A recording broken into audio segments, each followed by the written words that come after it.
Hello good morning. ഞാനിപ്പോൾ വർക്കൗട്ടൊക്കെ കഴിഞ്ഞിട്ട് ഞാൻ നടക്കുവാണ് എൻ്റെ വീട്ടിലേക്ക്. ഇത് കണ്ടോ, ഇത്രയും പുല്ലുകളുടെ ഇടയിൽ കൂടിയാണ് നമ്മൾ നടക്കാൻ വേണ്ടി. ഈ പുല്ലിലൊക്കെ കുറേ ഔഷധ ചെടികളൊക്കെ ഉണ്ട് കേട്ടോ. ഞാനിത് പോണ വഴിക്ക് എനിക്ക് പറ്റിയ ചീര അങ്ങനെ കുറേ സാധനങ്ങളൊക്കെ ഉണ്ടെങ്കിൽ ഞാൻ എടുക്കാറുണ്ട്. ഇപ്പോൾ കാണുന്ന നമ്മൾ പോകുന്നൊരു അമ്പലം കാണുന്നില്ല, അമ്പലമാണ് തൃച്ചാറ്റുകുളം മഹാദേവ ക്ഷേത്രം. അത്യാവശ്യം ഒരു വലിയൊരു അമ്പലമാണ്. ആൾക്കൊക്കെ അറിയാം. നിങ്ങൾക്ക് ആ അമ്പലത്തിനെ കുറിച്ച് ആരെങ്കിലും അറിയാം? അരൂരാണ് സ്ഥലം കേട്ടോ. പോണ വഴിക്ക് ഞാനിത്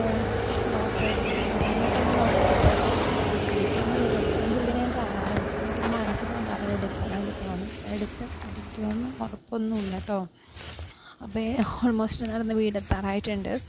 അപ്പോൾ അതേ അങ്ങറ്റത്താണ് വീട്. അപ്പോൾ ഞാൻ പോണ വഴിക്കൊക്കെ സൈഡിലൊക്കെ മറ്റേ ശംഖുപുഷ്പത്തിൻ്റെ പൂവൊക്കെ പറിച്ചെടുത്തിട്ടുണ്ട്. അതൊക്കെ വെച്ചൊരു ടീ ഉണ്ടാക്കി വീട്ടിൽ ചെന്നിട്ട് ടീ കുടിച്ചു. പിന്നെ റെഡിയായി. കുറച്ച് ജോലിയൊക്കെ ഉണ്ടാകുന്നുള്ളൂ. അതെല്ലാം ചെയ്തിട്ട് ഞാനപ്പോൾ ജോലിക്ക് പോകാൻ നോക്കട്ടെ. Okay, bye, see U.